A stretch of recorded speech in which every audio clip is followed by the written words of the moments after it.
Larangan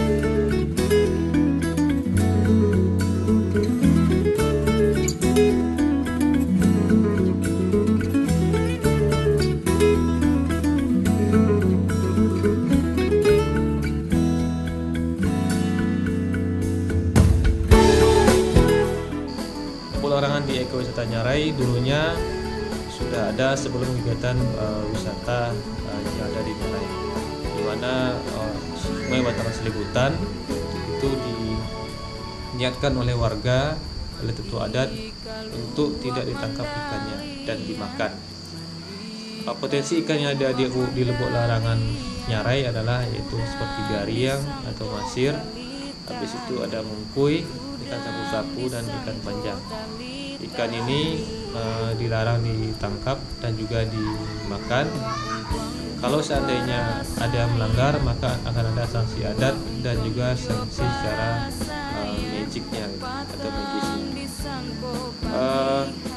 Kita melihat ini merupakan potensi wisata.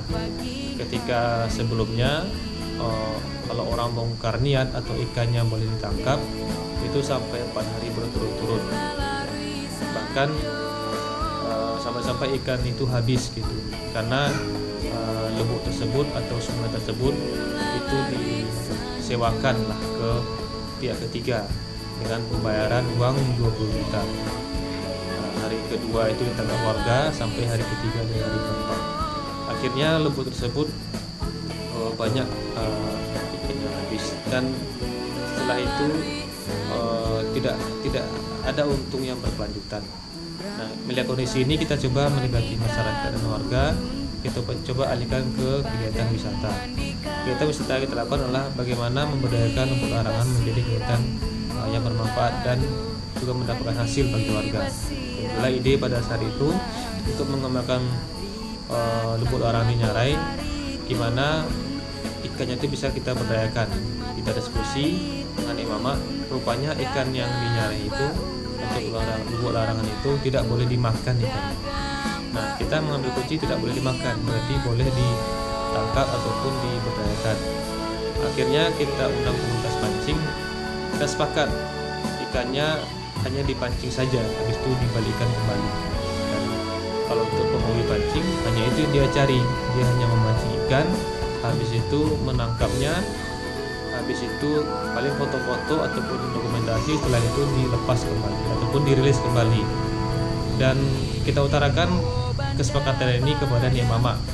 Ya, akhirnya mereka setuju dan Lubuk Larangan di Nyarai itu disewa sama persis dengan sewa tangkap ikan yang ada sebelumnya, yaitu 20 juta selama 3 tahun. Kalau seandainya orang mau mancing itu disilahkan dan membayar insert 50.000. Kalau seandainya pemandu itu di luar gaji pemandu, di luar gaji insert, artinya dia si pemancing membayar gitu.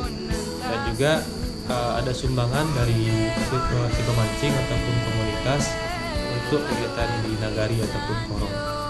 Hal ini muncullah semacam hal-hal baru yang ide kreatif dari warga. Ada yang jadi guide, ada yang jadi porter, ada yang menyediakan jasa layanan ojek, dan ada juga yang menyediakan jasa makanan, dan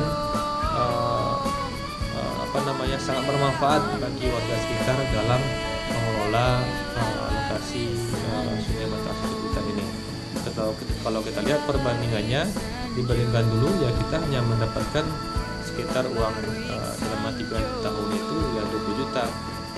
Sekarang dengan membayar 20 juta selama